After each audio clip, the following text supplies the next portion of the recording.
I'm sure. Yes, okay. We are coming to you from Australia and then down under for Revolution Radio on Revolution.radio. Sorry, I find it slightly discombobulating when there's no intro and it just stops and we're meant to start talking. Ba-boom! In any event, here we are. That's right, Platos Cave. Like I said, it's wonderful. Full of information, full of philosophical tinkering and grandiose thought constructs. If that's your thing in the morning, this is for you. This is your show. This is it. I'm going to talk about a whole bunch of stuff today. I can't tell you what. In fact, we're going to answer some comments from our shorts. There were some comments, so we're going to go into that. But you know what? This is just not fun in the radio. So if you can, please do donate. Any kind of donation is good.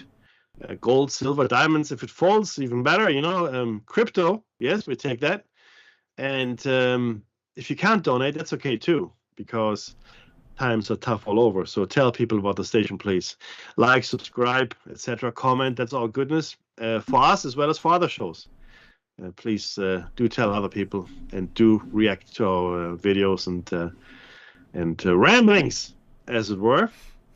The archives are free, which is great. Another good reason to tell people about the show, but to tell people about the station. And there's a lot of content there, and I know this is a content-poor period of time we're living in. Oh, good content anyway. I mean, there's tons of content, but most of it is garbage.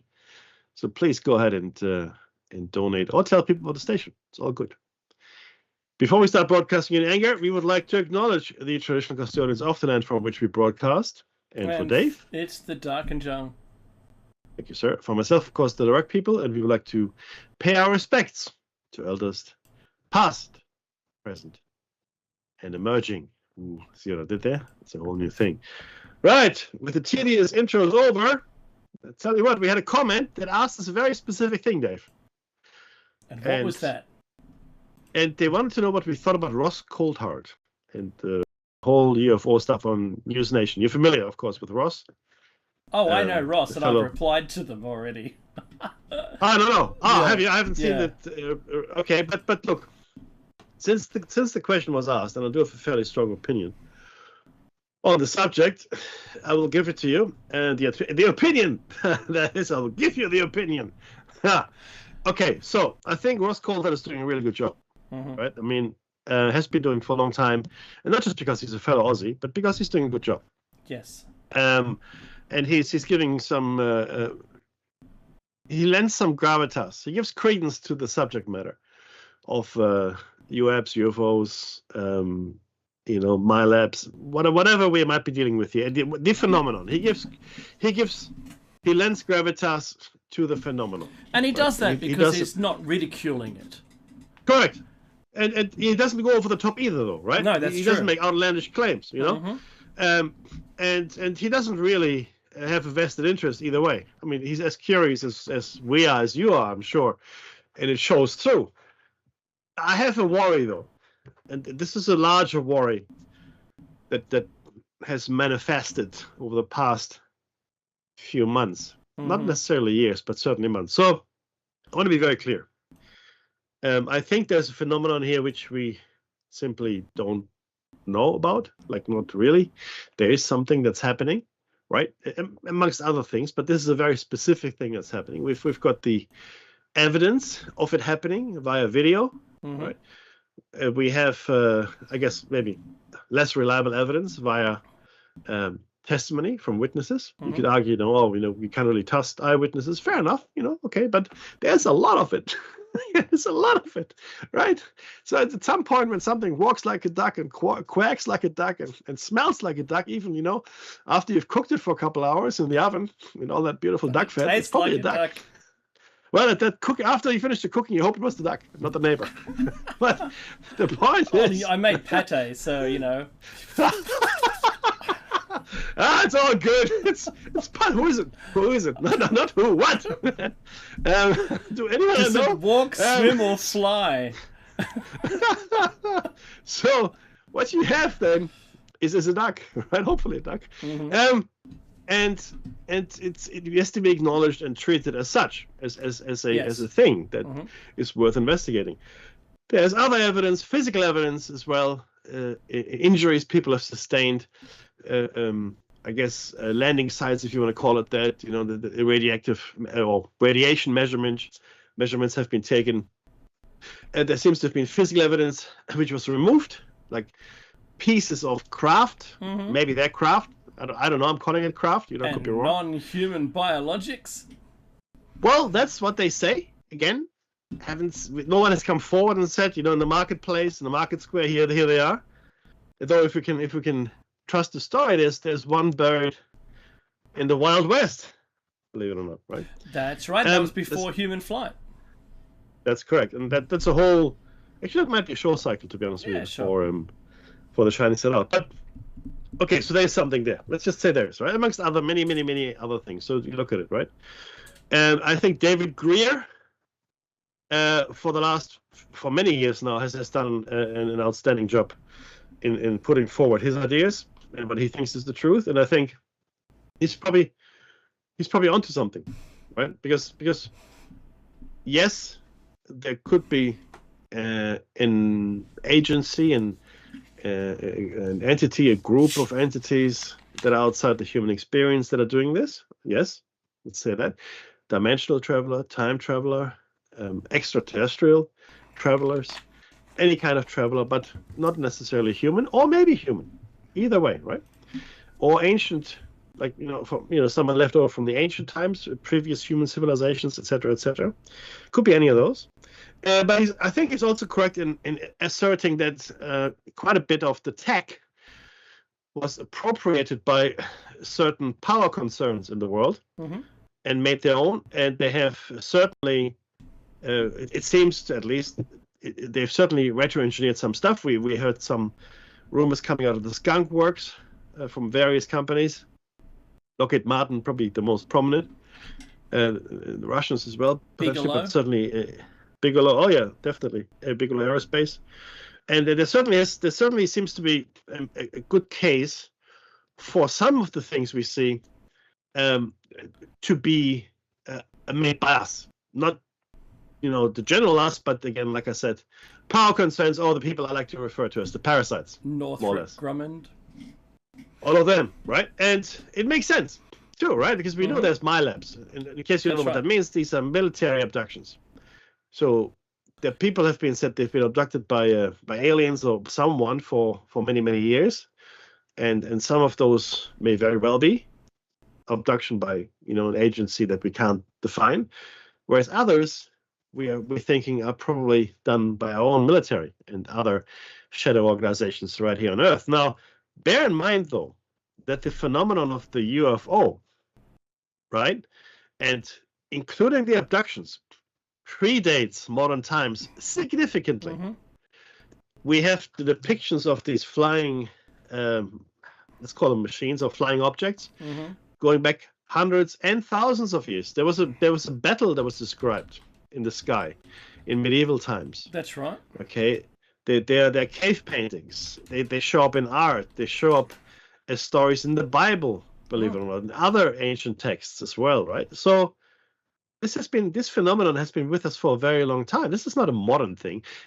It is called something. We look at it differently now. Like back in the day, people would have looked at it like it's a magical thing, or it's a miracle thing, or as a God thing, or whatever. Now, with a more technical lens that we have today, we look at it as a technological thing. And we know what? We might have the wrong lens yet again. We might not be looking at it the right way. Maybe in 50 years' time, we're looking at it through whatever lens, an AI lens or whatever, right? And all of a sudden, maybe that'll make sense.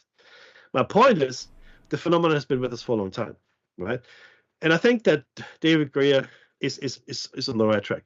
But I think both he and Ross Coulthart have been taken in by a couple of, look, I can't even call them bad actors, right? But I think the people that are coming forward now as whistleblowers from the government, right, making all kinds of claims like Luis Elizondo and others, I don't trust them. I don't, because if they were really whistleblowing, right, and all the stuff they said were true in the way they're saying it, I don't think they'd still be alive. I know I'm being dramatic, but in the past, whistleblowers at best had their careers destroyed, right? I mean, Dr. Hynek, I don't know if you remember him, right? Project Blue Book. You know, he came in as a complete unbeliever, and he left as a complete believer, and they buried all of his actual notes and analysis. Right, the Navy. I think it was the Navy. The Navy completely denied everything. So he came into the bunk, but he actually thought, there is something here, guys. There's something here. So there's that. So I don't trust those guys, the military guys that are coming forward, making all these allegations and statements, because they wouldn't be allowed. Never mind NDAs. Always, because that's what they say. Oh, we can't talk about this because there's an NDA and a sworn oath and blah blah blah. But you can say this isn't covered by this, really? Oh yeah, I can't go into specifics. This, okay. Look, that's a stretch for me. Okay, but I'm a skeptic when it comes to things like that. And you look at Bob Lazar. Look at Bob Lazar. You look at any of the old researchers, right? They had their lives turned upside down and destroyed. I mean, the guys from the Philadelphia experiment, right? As well. So no, I'm sorry. I don't believe those guys. I think they're here to give us red herrings. I'm sure some of the information is true, because you have to give something, right? But I think a lot of the information we're getting from them is completely wrong, and it is designed to steer us down the primrose path, right? That's my opinion.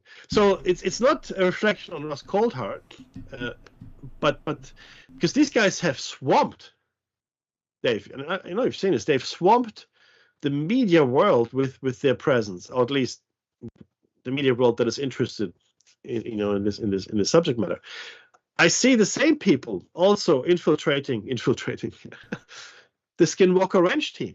Now, I believe that the Skinwalker Ranch team, the ones that took over after Bigelow, especially Brendan Fugel, the new owner, are very interested in finding out what the phenomenon really is. I mean, he sunk a lot of his own money in there, right? And initially, the researchers that were there in the first season, or for the first period, I think they're all on the level. But then they brought in another researcher, Travis Walton, I think, and he actually worked for Elizondo and ATIP for a while he was filming Skinwalker Ranch, right? So he brought those guys in. He brought ex-Bigelow people in as well onto the ranch, right? Now, it's a good insight for the people to talk to those Bigelow people, but how much can you trust them? Because Bigelow never revealed anything, right? So we know they're being watched, black helicopters, etc., etc. They fly over the ranch all the time. So I'm afraid that the wrong people have gotten the media attention now.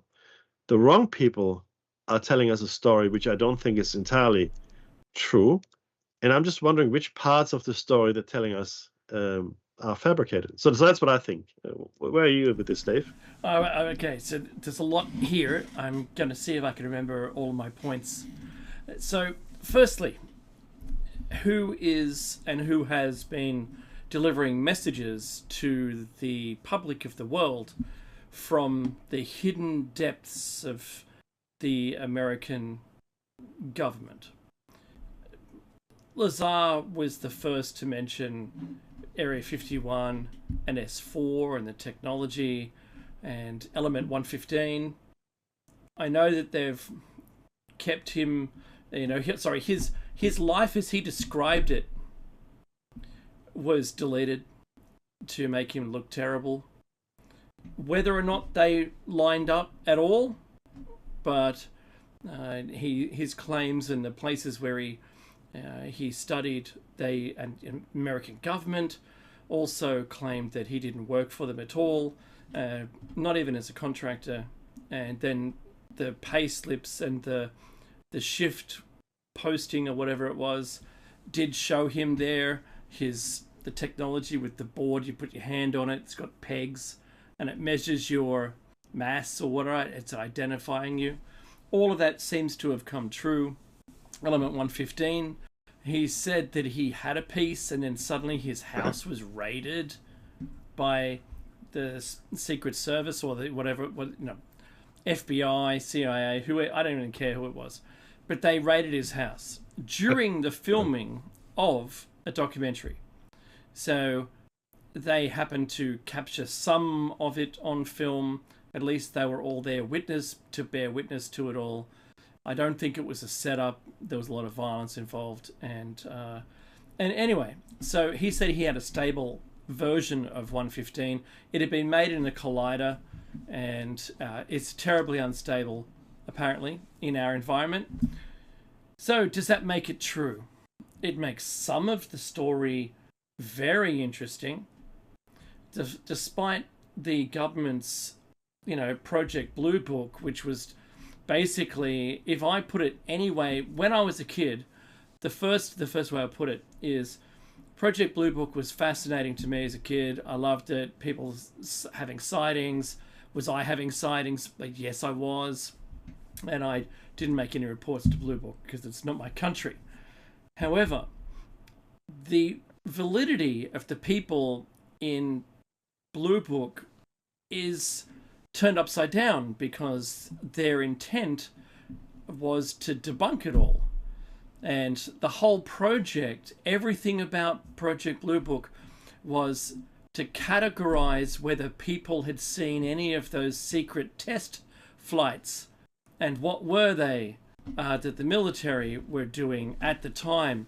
Really nothing to do with UFOs, but people were seeing UFOs and not these secret, missions and flights that, top secret aircraft were doing.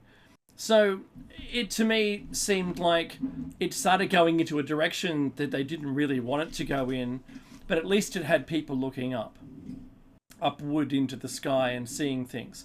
Yeah, tons of hoaxes all along the way, and that makes sense of anything, because even if you were a news station and there was someone going on a spree unaliving people and had a signature card they flipped onto the body, for instance, that would be withheld in the news stories. They just mentioned these people being unalived, and that would be the end of the case. However, if that were to mention this, thing like a silk glove or a playing card, there'd be copycats out there trying to do the same thing. It's my chance now to go and do the thing that, I hate my parents. It all started when my parents refused me balloons at the circus. And if you're anyone but Bugs Bunny, you're stealing my bit. Because he was the one who said that phrase. So, fast forward to today. We've interviewed a few significant people in the genre, in the UFO genre. I just did some shorts or reels for Clifford Stone, who we interviewed. Fantastic. Lucky to have got him when we did. And he did 2 shows, by the way. So keep an eye out for those reels coming out. The thing, Stanton Friedman, who was... He kind of claimed, without claiming it, that he'd worked on some of that reverse engineering, understanding how it all flew. But publicly, he was saying, before he passed away, he was saying how he worked on they were invited to work on the nuclear-powered flight. But of course, it irradiates everything it flies over, so that kind of got shelved. And he was halfway across the US driving towards his new work, and they canned it, right? So he just had to turn around and come back. Great stroke, because I've been listening to all of our old shows. Grush, on the other hand, he didn't see anything directly. He was within the government, talked to everyone, realized all this stuff was there, or was just paid to do it. Yeah. He got approval to say all the words he said. Approval. What shook the apple cart was the Tic Tac video and some other videos being released without permission. And then they claimed, once queried about the validity of those, they said, well, they're absolutely what we have. They're the copies of what we have. They're legit. Don't know what they are. So that opened up a whole can of worms, because is this whole thing designed? I've got friends of mine, Meki, that don't like Louis Elizondo. They don't trust what he says. I used to trust myself, and on the word of trust, I used to trust Greer. a lot in the early days because I was learning from what he was talking about. Now it's just circular. I'm not learning anything from him, and I'm starting to see flaws or changes in information, so I've shut my door to Greer at the moment. Yeah, because he started making money off it, and I know he tried to make a company. He made a company that any of the whistleblowers who divulged any information, could his company then profit from developing that technology in any way, shape, or form? And then he signed them all up to that. And then I've heard from the people who were the whistleblowers that, and their complaint about him is that he left them all out to dry. So I'm not saying this. I'm just saying what they were saying. Do I believe that? I don't know. If he's a businessman, he probably wouldn't have. He probably want to still be in their pocket listening to what they've got to say. And I know for that press conference where Clifford Stone, the first one where he said we're in contact with 52 different alien species, it's very important to remember that was timestamps at that point in history, and it would be more now. There would be more. If there were that many then, there'd be more now. When we interviewed Bernie Mendez, he said there was upwards of 600 different species. How believable is Bernie? You make your mind up. I'm not telling you to make your mind up or dislike, or just listen, educate yourself, and understand where you stand on all of this information.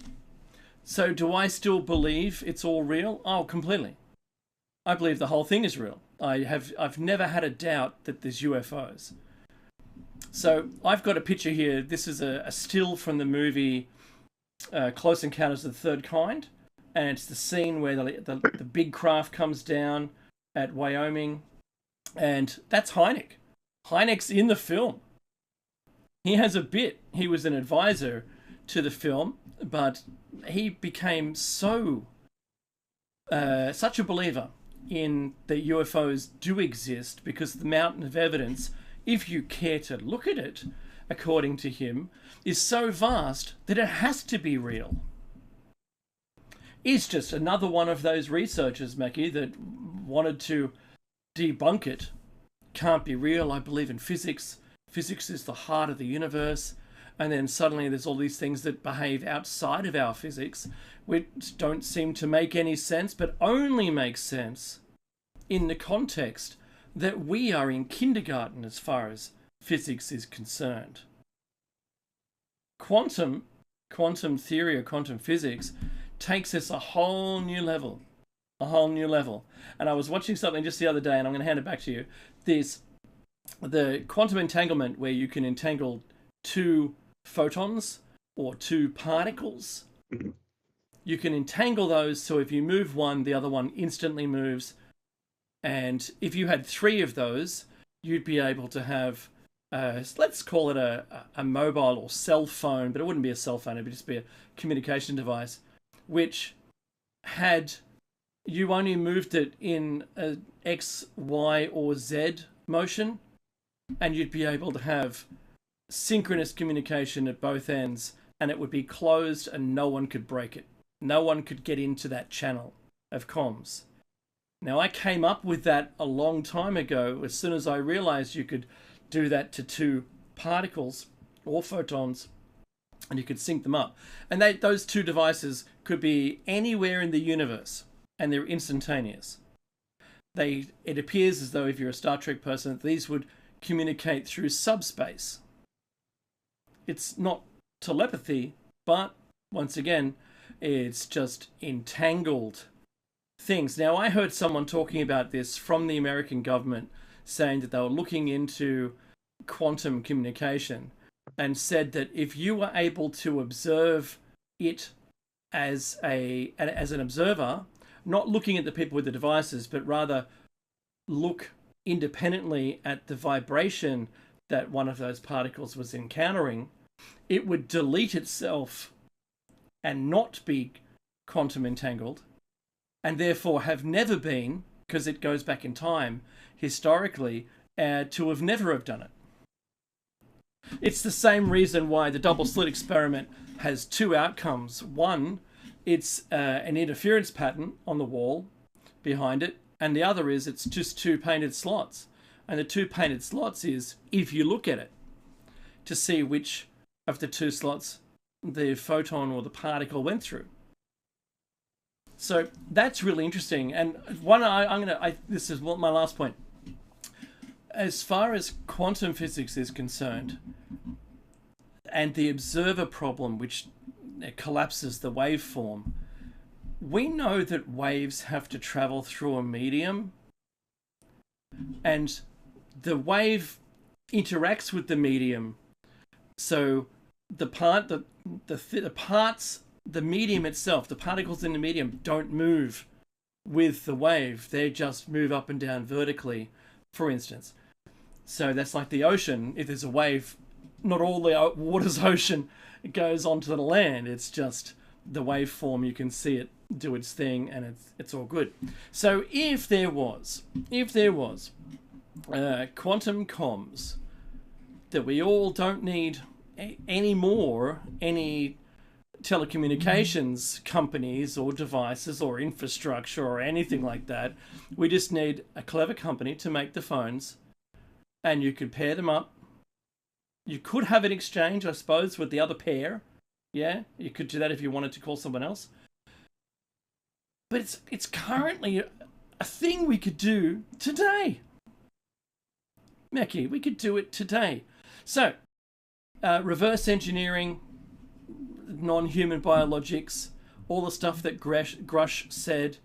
I believe that is true, that he had permission to say it. But then, by requesting permission, would then mean there's an agenda and a slow trickle of information that's being released intentionally. And then you've got to realize, well, what intention do they have? Is it just so that we're all up to date before they actually arrive? Or is that they actually arrive is just fictitious and is a fake alien invasion? That's what Werner von Braun warned us about, right? And if all the people in the world that should ever be in the know, he should be in the know, right? The father of the American space program, the father of the German rocket program. Should not forget that. Nazis in space. Nazis in space. Nazis in space. Never lost World War II. We just moved venues, everybody. We just moved venues. We didn't like that when that venue was overcrowded. No, look, I agree with you. It is especially what you said about being vigilant as to what the motives are. I mean, if you release information, right, and it is released in a fashion that suggests an agenda, then you have to ask, as Dave said, you have to ask yourself, what is the agenda? What is the agenda? Why are they releasing this information? Why have they given permission? Because the thing is this, and I mean this, right? As we've discussed with you, if in the olden days, anybody who whistle blew or released information, it was either gotten rid of or had been destroyed from a professional perspective. Oh, they denied they denied the existence of them in the governmental circles altogether. Like Bob Lazar, I never worked for us, don't know. That's right. That was the right reaction to someone who comes out of the cold and just goes, this is what it is, guys. They go rogue, release the information, and the government goes, I don't know what they're talking about. They're making it up, and then destroy their lives. Yeah. That's right. But now we had the head of ATIP. Yeah. Now we had the head of ATIP, Luis Elizondo. Yeah. We had fairly senior operators come out, and also they say, right, as well. And not just one, but a lot. In front of Congress. Elizondo is on all the talk shows all over the place. That's Again, right. Those guys are now getting involved in all of the what I like to term the legitimate research, where people, and I've been wanting to see this for a long, long time. I knew Bigelow did something at Skinwalker Ranch, but for 20 years we didn't know what he was doing, right? That's right. Dave and I heard rumors. When Dave and I started this show, we had no idea where Skinwalker Ranch was. We knew it existed. Yeah. We had heard about it, but we didn't know where it was. Okay, this was only a little, 13, 14 years ago. So now we know where it is, and I think the person, like I said, Fugel, Brendan Fugel, who's actually investing money there, he's trying to do the right thing. That's my opinion, personal opinion. Because I looked into him and his background, and the head of security there actually is Dragon. He's actually a Mormon brother of his, and they went on the I guess their the pilgrimage they do when they're young. They did that together. They're lifelong friends. Okay. And all the other people around there, they've got a lot of close bonds. These are not random people. These are all fairly close knit, except for the ringers, the bring-ins, right? The Elizondos and the Travises of the world, etc., etc. Now, that doesn't discredit them necessarily, but when these former government officials and highest rank, this is the head of ATIP. Yeah. not some dude. No. Okay. When he comes out and says, "Hey, this is what it is," I go, "Okay, really? Is that right?" It's like this is a terrible comparison. I shouldn't say it, but I will anyway. It's like the head of concentration comes out, nothing to see, and this is a bakery. You know, that's what we're baking bread. That's what's happening. I don't really believe you, but the point is, we have to be vigilant. What is the agenda here? Is it a fake alien invasion? It's possible. It's possible. I mean, the world has gone so crazy. I mean, and this is really interesting right now, because what Donald Trump has done over the last 3-4 months, 5 months maybe, it hasn't been that long. He has completely upended the world order, like of 80 years, right? He has created enormous amounts of uncertainty, and we've said before that uncertainty is actually worse than fear, because you don't know how to react, right? And this climate right now, as it exists, where you have the markets are uncertain, people are uncertain.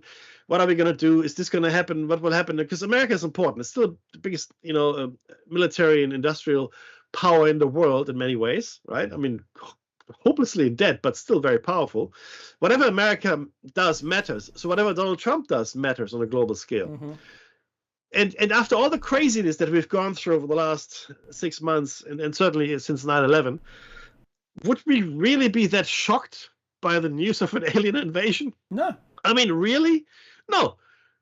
Especially now with this information, we have to admit that the UFOs are real, so that the Tic Tac thing is there. It is, and Elizondo comes forward, and Grush and others.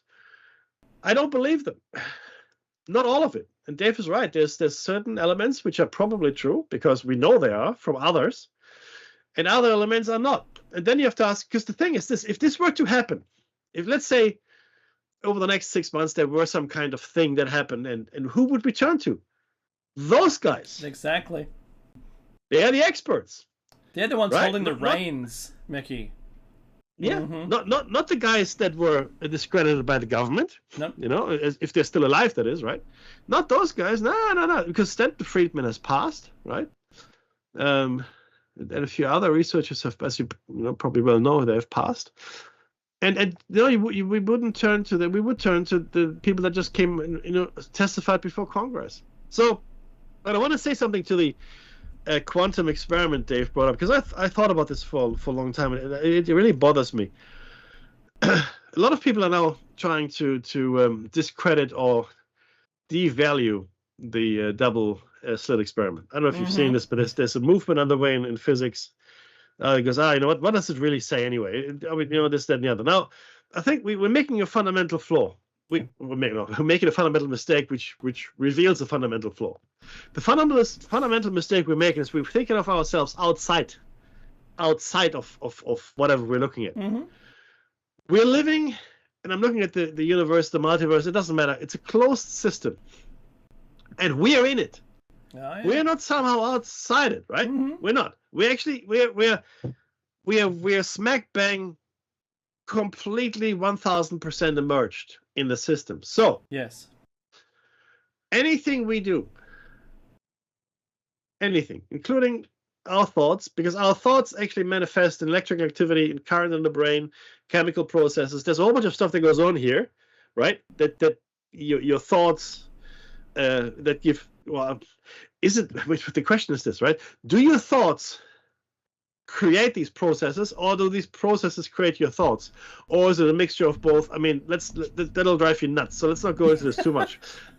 Thank you for putting the brakes on that one. Yeah. Well, the point is there. I observe the mercy rule. but there is the thought that I have that we are inherently part of the system. So whatever experiment we conduct, we are a factor in that experiment. Yeah. Okay. Now, because people will always say, "Oh, you guys oversimplify it. That's not really how it works," Well, no. It is exactly how it works.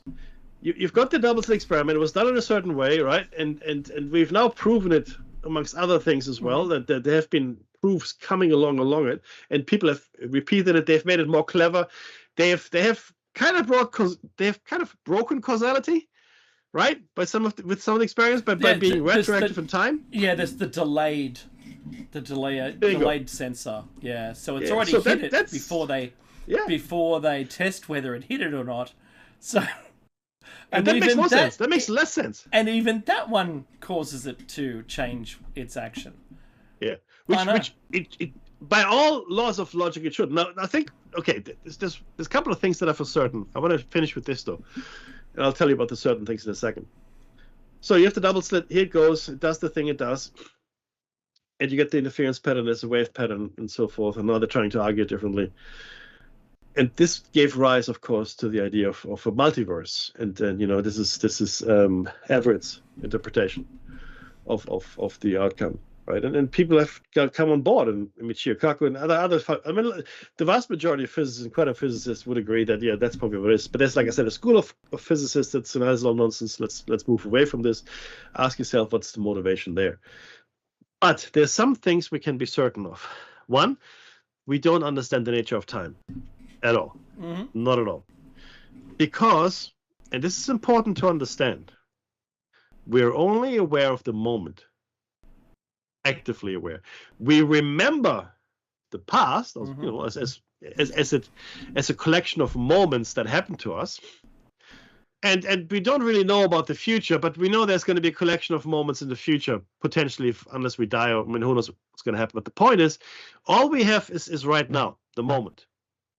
Eternally, forever, because we can't step freely in time, and that's really where our perception of the motion comes, right? And I think that's a limitation of our physical form that we inhabit at this point. But again, let's not go too deeply into that. What if all these moments are coexisting, though? They're not separated by a flow. They're separated by our conscious perception of them, but they're all in parallel. And the thing is this, not only are they all existing in parallel, but all possible permutations of them exist in parallel, right? So you've got a world line, which is the most probable. When I say world line, a world line refers to a person's journey through life. A planet, a sun, doesn't matter, or a person. That's your world line, right? Moment to moment to moment to moment. And it forms like, it's like a toroidal thing. But the point is this. What if all of these moments on your world line are coexisting in time, right? Not one after the other, but simultaneously, right? And not only that, and again, you've got the most probable one, that's the one you move along, and it's okay. But there are ones that are existing just outside that probability, and then further and further and further. So your world line is not so much a line, but maybe like a fan or something. It's like it branches out from the most likely or most probable to the least probable in your experiential frame. Dreams come into it, visions come into it, because the funny thing is this, and my grandmother always used to say this, and I'm sure your mom would have had a similar kind of insight. The future doesn't force you to do anything. Like, you got clairvoyance, you got the tarot, you got all manners of trying to ascertain what will happen in the future. But what she always said, the future doesn't give you a determined outcome. It gives you possibilities or probabilities, right? The German saying goes, die Zukunft zwingt dich nicht, aber sie neigt sich. Die Zukunft neigt sich, aber sie zwingt dich nicht. Which means the future bows to you, or will be swayed by you potentially, but it doesn't force you down a certain path, right? I guess the choice is still yours depending on which way you want to go, right? So once you realize this, because that's a wave function I just described. That's right. of all possible paths, and the most probable is the collapse into the one experience, right? Now, maybe there's a multitude of us, of each of you, experiencing all different kinds of things, right? And I do believe that we slip in between those, realities on a very frequent basis, because mostly we don't realize it at all, because the changes are too minute. And I think we might be doing it on a second-by-second basis. Who knows? Maybe it's a quantum time frame. A Planck length from a time perspective. That each time we move around, the quantum form bubbles up and pop, pop, pop, pop, pop, pop. Sometimes though, we shift too much, and we experience a very strange world, or things disappear, or like the Mandela effect, etc. And we all know about that, which is again. And I don't think it's necessarily related to CERN. I think CERN might have made it worse, potentially, right? Because the Mandela effect seemed to have built up after that, but the Mandela effects existed even before Mandela. They did. I want to say here, right? So, but maybe not quite as severe as now. I'm not sure. I haven't done the research. It could possibly have been that you didn't even notice them. Correct. And in fact, look, the one I want to share it with you again. The one that really freaked me out. There were two that freaked me out, but one that really freaked me out. I was in Singapore with a friend of mine, Jason. We were sharing a hotel room because it was cheaper. So I had his bed, I think, was near the window. Mine was near the door. It doesn't really matter. But I left my mobile phone in my shoe, right? And then we went out to do something. I can't remember. It doesn't really matter. And then I come back to the room and I want to get my mobile phone. And I look in my shoe. Oh, it's not in my shoe. Then I look in my other shoe. It's not in my other shoe. And I ask my friend, oh, can you call my phone, please? He calls my phone, nothing, right? Oh, geez. So we look in the room. It's not in the room, right? So, okay. I mean, so maybe clearly I didn't put it in my shoe. Clearly I didn't, right? Because it's not there. So I must misremember it. Out we go, retracing our steps. Maybe I left it somewhere, right? Nothing. So we come back to the room. Lo and behold, where's my phone? In the shoe. Now, this actually happened. I'm not making this up. This happened. And I'm glad that Jason was there to corroborate. But what happened there? Did it I mean, I'm not stupid. I can check my shoe. It's not like it's a cavernous labyrinth. You need some kind of map to get out of. You need a Sherpa to find that. That's some room. So, Becky, to ask the question here, but you did ring it, so that would have made the screen glow. You would have heard it. Something. Oh, yeah. I should say the battery was not dead. The battery was not dead, because that's a fair question, right? You're right. Something should happen, but they didn't. Yeah. And this was one of those old-fashioned phones, like not a modern thing. This was just a phone. Remember when mobile phones were just phones? Nokia phones, yeah. I know. This was I think a Motorola. But that's neither here nor there, right? So this is my point, though. And I have no explanation for this. I know what happened, but I have no explanation. What I think may have happened, maybe it vibrated out of this world and vibrated back in, or the world, I switched from a world where there was a phone in my shoe to one there wasn't, where I left the phone maybe in some cafe I had gone before. Who knows? My point is there was a glitch, and I know there was a glitch. There's a couple of other things that happened to me, but this was the most not frightening, that's the wrong word, but the most perturbing. Like I thought, okay, that's really odd. It's really odd. So I think we are jumping all the time, Dave, and then sometimes, actually, I say 99.99999% of the time, we don't realize that we are, right? Because if something is amiss, or you look at something, or you can't find something, you dismiss it. You dismiss it, right? Oh, I thought this door was green. Oh, it's not green. Or when I put my keys, I'm sure I put my keys here, or whatever the case may be, right? There's always something, and we always dismiss it, and we blame ourselves, either misremembering or having some kind of episode where like when you go to the fridge and you open it, you don't know why you're there. Things like a grandpa moment. Okay, but you do this on your own. You self dismiss. Correct. It entirely. You just wash it away. Yeah, 100%. And I guess we are I guess we have been indoctrinated to do it that way because reality, we've been told, is a very certain thing. Here it is. I submit here, sir, that it isn't. I think reality is quite elastic. Right? So there are two things in economics. There's elasticity and there's inelasticity. Inelasticity means it is how it is. Mm-hmm. And that's how it is forever, right? Elasticity refers to the fact that, sometimes, things can change, like the price of something, right? Like heroin. The price of heroin is completely elastic. Doesn't matter how much it costs, people will buy it, okay? And they'll find a way to get the money. Whereas the price for, inelastic. It's inelastic. So, but the price for chewing gum is completely elastic, right? It goes up and down, and that affects how we purchase it. So if you've got heroin, your demand for heroin is inelastic. Okay, no matter how high the price goes, you will pay for heroin what you have to. Chewing gum is elastic. If the demand is elastic, I mean, so if chewing costs 10 cents, you'll buy it. If it costs $1, you probably won't. And that's the difference. So I think we're living in a completely elastic world where it changes, and it is not at all immovable as we are brought up to believe. I mean, steady state is the best example of that.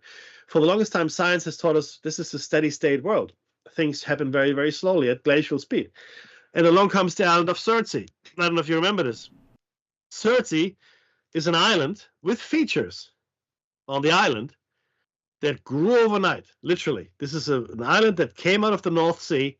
It's not a small island either, but there are features on the island that we think, or that geology thinks, takes millions of years to form, like gullies and ravines and such, But no, it didn't. It formed overnight. So that sort of throws out the steady state kind of thing, because this island wasn't there yesterday. Today it is, with features, geological features, that should be millions of years old. No one likes to talk about Surtsey or the footprints in the riverbed, right? Never mind the human footprints. So yeah, paleontologists have called it a problem. It's a problem. Those footprints. We'll talk about it again. But if you don't know about it, there's a beautiful set of footprints in an ancient fossilized riverbed of dinosaur species or other animal species that we believe didn't coexist, which had gaps of millions of years between them. Right? That's just the fossil tracks of the animals. But there are also, it seems at least, tracks of humans. Now, scientists have argued, they're not really human tracks, they're just washed out dinosaur tracks, whatever. You still have the problem of these other species of animals that we believe didn't coexist, having tracks overlapping each other. Okay? So we have these things out there in the world that are not being explained. People avoid it because it doesn't fit the model. It's too hard. Because if this is true, then we have to throw everything out. Can you imagine that? Go throw everything out. But I wrote my thesis on this. Don't throw it out. Bearing straight. What? No, I'm sorry. When the science says, or when the evidence says, look here, this is now what we know to be true, yeah, then this is no longer true. It could be a part of the truth, it could be a piece of the puzzle, but it's no longer the whole picture, right? And we have a really hard time admitting that. Not just science, humans, the church. The church burned, they did do that, Giordano Bruno, burned at the stake because he said things that were scientifically true, but in conflict with the church at the time. The same fate would have awaited many other scientists, famous scientists. You disagree with the church, we'll burn you. I mean, this is the ultimate rejection of truth, isn't it? The ultimate, I don't like what you're saying, so I'll just ignore it, that's one. Or I'll ridicule you, that's two. I'll burn you, straight to burn. What? Come on, what about disagreeing a little bit? Hey, wait with the burning. Immediately. Meki, right? The quantum world and the quantum computer that solved the puzzle, the question that it was asked, that was meant to take a very long time. It was to test the sinews of its very existence, this quantum computer, and it did it 5 minutes, and they said it couldn't possibly have been solved in 5 minutes, and yet it was. And since they built the hardware, that's when they realized it must be using the multiverse to be able to solve the problem. I know we talked about this last week. So it's an extension of, it's able to connect and be an extension, and you've got to understand that a multiverse most likely exists now in the minds of science. Science is accepting the multiverse theory. It's a great theory, but it has its drawbacks. That how is each of these universes created or sustained? There are little triggers that if you make a choice that isn't in this timeline, and it'll branch out another multiverse. That I don't think that is true, but it's kind of the law at the moment that's what happens. If you went back in time and changed something, that would branch out to avoid all the grandfather, father, son complexities of having, it gives Janeway a headache, Mackie. If you're a Voyager fan, right? She goes, oh, this time thing it gives me a headache. So to avoid the complexity of it, the easy explanation is to just make another universe out of it. Now, I don't necessarily think that that's right, but the grandfather, father, son paradox is still valid if it were possible. And if time travel was already possible, it would already be in existence. It doesn't matter, because it'll always just be a when. But since it's a when, that's irrelevant, and so it will always have been. I love those. Correct. I love the postulating these ideas, working with them. So when you think currently, Mackie, in science, they're thinking, trying to work out quantum, which we're, like I said before, we're in the kindergarten of science as far as that's concerned. It raises more questions than answers. Does it solve anything? What can we do with it? Are there things that we've not discovered yet, even though these experiments have deleted the calculation of time, because it works instantaneously, and it also past solves the problem by removing time and affecting it in arrears when you're performing an experiment and you do a delayed test. If you also, the entanglement is also available if you say you had some stereo components on a tabletop and there's all fiber optic connections between them all, but you bought it on Temu, you bought a little prism, and you put one of the fiber optics coming out of your amp and to go to other stereo components, maybe just speakers, that's all you have. If you push the signal out, it's a one-directional push, push it out of the amplifier and split it in the prism, you can listen to the audio immediately and it works just fine. That's called out of the left speaker. But you move the right speaker 100 miles away, and theoretically, and you move it 100 miles away, and if you get your sunglasses and put it in between the laser and the optical receptor of the left speaker, immediately the right speaker is already corrupted. The left speaker is corrupted, and the right speaker 100 miles away is corrupted. So let's go and put it at the 100 miles away one. The light, the photons have already come out and they've hit the prism and split into two directions. They've already gone into the left speaker and been played as audio, but 100 miles away when you put that in, because time delay, right? For the length of time it takes light to do 100 miles, then you put the little lens in there, it already corrupts the one that it's already hit, which makes no sense. It doesn't make a lick of sense and then it's forever both corrupted. If you can't corrupt one, you're corrupting both by doing one or the other that does both. So thinking about how that time doesn't exist. What are you doing tomorrow? It is our biology that forces us down thinking about time as linear. Yeah. And time having a like being imprisoned in these meat sacks that we schlep around. That's everywhere. Schlep around. Because ultimately, and I do believe this. I do believe this deep inside me, that our true selves are completely different to what you perceive here. Right? This is a very limited version of ourselves, a shadow, if you will, which doesn't even begin to touch our true potential. And somehow we're stuck here, and I think we are caught in a cycle of rebirth for whatever reason, trying to figure that out still. And I'm not the only one saying this. This goes back thousands, maybe goes back right to the beginning. Buddhists believe this, Hindus, Christians used to believe this in the early days. Even Jews, right? We are here.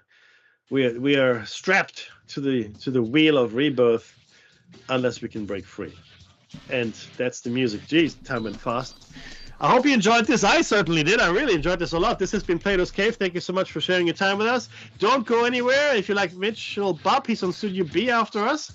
This is Studio A. I'm sure something else is going to come on there as well, which is going to be awesome.